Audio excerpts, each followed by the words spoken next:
Chapter 9. About the first adventure we had yesterday afternoon after landing here. Came near finishing that heedless Blucher. We had just mounted some mules and asses and started out under the guardianship of the stately, the princely, the magnificent Haji Mohammed Lamarty, may his tribe increase, when we came upon a fine Moorish mosque with a tall tower, rich with checkerwork of many-colored porcelain, and every part and portion of the edifice adorned with the quaint architecture of the Alhambra. And Blucher started a ride into the open doorway. A startling hi from our camp followers, and a loud halt from an English gentleman in the party, checked the adventurer, and then we were informed that so dire a profanation is it for a Christian dog to set foot upon the sacred threshold of a Moorish mosque that no amount of purification can ever make it fit for the faithful to pray in again. Had Blucher succeeded in entering the place, he would no doubt have been chased through the town and stoned. And the time has been, and not many years ago either, when a Christian would have been most ruthlessly slaughtered if captured in a mosque. We caught a glimpse of the handsome tessellated pavements within, and of the devotees performing their ablutions at the fountains. But even that we took that glimpse was a thing not relished by the Moorish bystanders. Some years ago, the clock in the tower of the mosque got out of order, and the Moors of Tangier have so degenerated that it has been long since there was an artificer among them capable of curing so delicate a patient as a dilapidated clock. The great men of the city met in solemn conclave to consider how the difficulty was to be met. They discussed the matter thoroughly, but arrived at no solution. Finally, a patriarch arose and said, "O children of the Prophet, it is known unto you that a Portuguese dog of a Christian clock mender pollutes the city of Tangier with his presence. Ye know also that when mosques were builded, asses bear the stones and the cement and cross the sacred threshold. Now, therefore, send the Christian dog on all fours and barefoot into the holy place to mend the clock, and let him go as an ass." And in that way it was done. Therefore, if Blucher ever sees the inside of a mosque, he will have to cast aside his humanity and go in his natural character. We visited the jail and found Moorish prisoners making mats and baskets. This thing of utilizing crime savors of civilization. Murder is punished with death. A short time ago, 3 murderers were taken beyond the city walls and shot. Moorish guns are not good, and neither are Moorish marksmen. In this instance, they set up the poor criminals at long range like so many targets and practiced on them.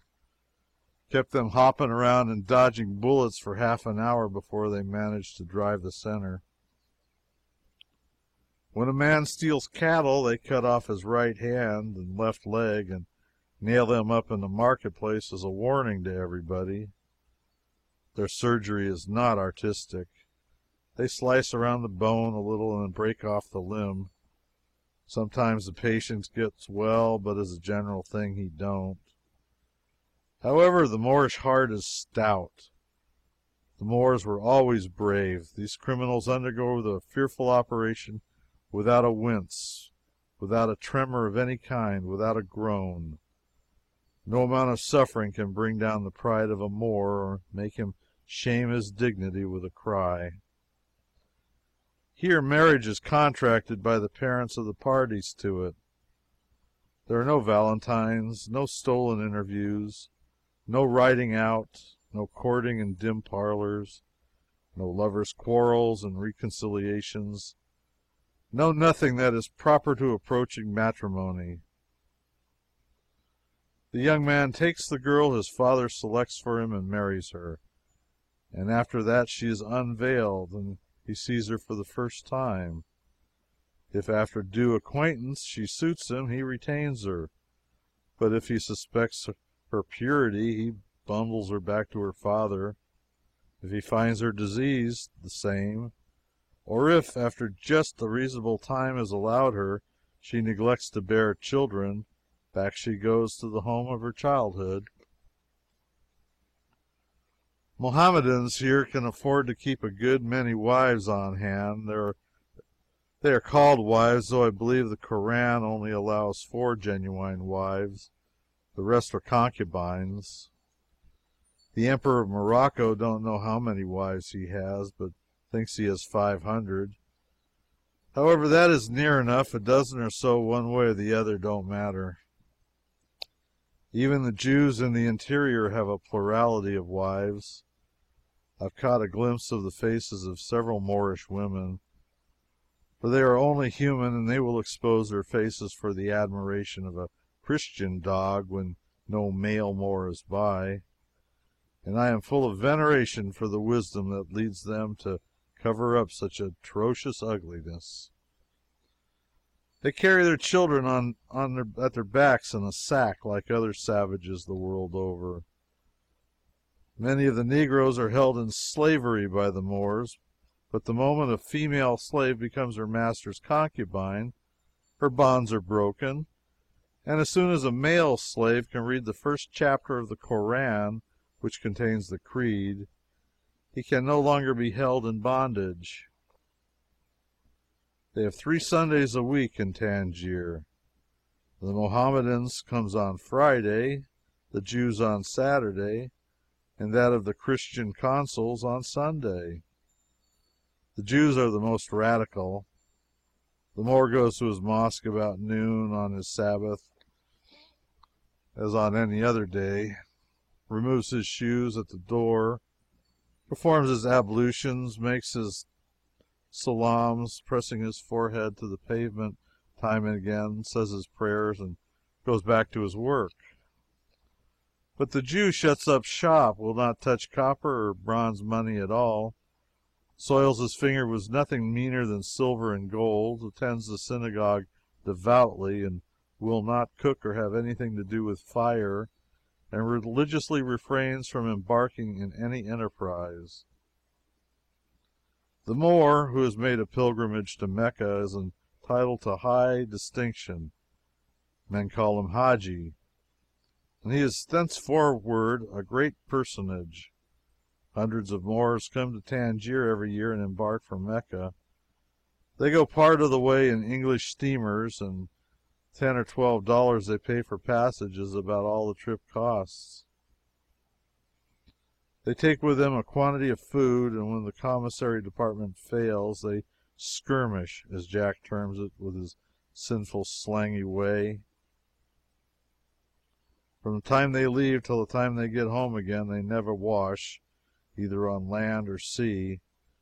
They are usually gone from 5 to 7 months, and as they do not change their clothes during all that time, they are totally unfit for the drawing room when they get back.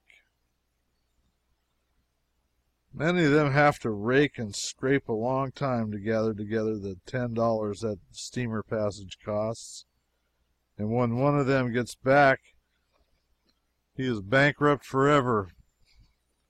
Few Moors can ever build their fortunes up again in one short lifetime after so reckless an outlay. In order to confine the dignity of Haji to gentlemen of patrician blood and possessions, the Emperor decreed that no man should make the pilgrimage save bloated aristocrats who were worth $100 in specie.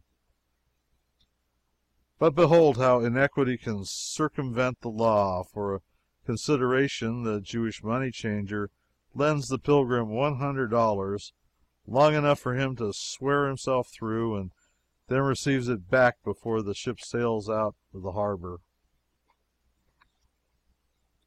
Spain is the only nation the Moors fear. The reason is that Spain sends her heaviest ships of war and her loudest guns to astonish these Muslims, while America and other nations send only a little contemptible tub of a gunboat occasionally. The Moors, like other savages, learn by what they see, not what they hear or read. We have great fleets in the Mediterranean, but they seldom touch at African ports. The Moors have a small opinion of England, France, and America, and put their representatives to a deal of red tape, circumlocution, before they grant them their common rights, let alone a favor. But the moment the Spanish minister makes a demand, it is acceded to at once, whether it be just or not. Spain chastised the Moors 5 or 6 years ago about a disputed piece of property opposite Gibraltar and captured the city of Tetuan. She compromised on an augmentation of their territory, $20 million indemnity in money and peace, and then she gave up the city. But she never gave it up until the Spanish soldiers had eaten up all the cats. They would not compromise as long as the cats held out. The Spaniards are very fond of cats. On the contrary, the Moors' reverence for cats is something sacred. So the Spaniards touched upon them in a tender point that time. Their unfeline conduct in eating up all the Tetuan cats aroused a hatred towards them in the breast of the Moors, to which even driving them out of Spain was tame and passionless. The Moors and Spaniards are foes forever now. France has a minister here who once embittered the nation against him in the most innocent way. He killed a couple of battalions of cats, Tangier is full of them, and made a parlor carpet out of their hides. He made his carpet circles, first a circle of old gray tomcats with their tails all pointing toward the center, then a circle of yellow cats, next a circle of black cats, and a circle of white ones, then a circle of all sorts of cats, and finally a centerpiece of assorted kittens. It was very beautiful, but the Moors curse his memory to this day. When we went to call on the American Consul-General today, I noticed that all the possible games for parlor amusement seemed to be represented on his center tables. I thought that hinted at lonesomeness. The idea was correct. His is the only American family in Tangier. There are many foreign consuls in this place, but much visiting is not indulged in here. Tangier is clear out of the world, and what is the use of visiting when people have nothing on earth to talk about? There is none. So each consul's family stays at home chiefly and amuses itself as best it can. Tangier is full of interest for one day, but after that it is a weary prison.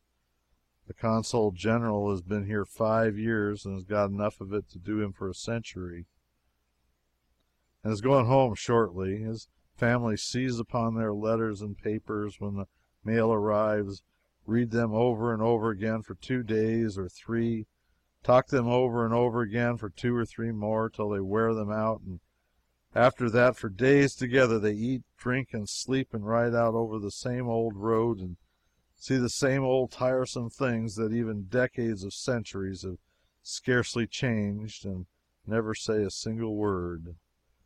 They have literally nothing whatever to talk about. The arrival of an American man of war is a godsend to them. O solitude, where are the charms that sages have seen in thy face? It is the completest exile that I can conceive of. I would seriously recommend it to the government of the United States that when a man commits a crime so heinous that the law provides no adequate punishment for him, they make him Consul-General to Tangier. I am glad to have seen Tangier, the second oldest town in the world, but I am ready to bid it good-bye, I believe. We shall go thence to Gibraltar this evening or in the morning, and doubtless the Quaker City will sail from that port within the next 48 hours.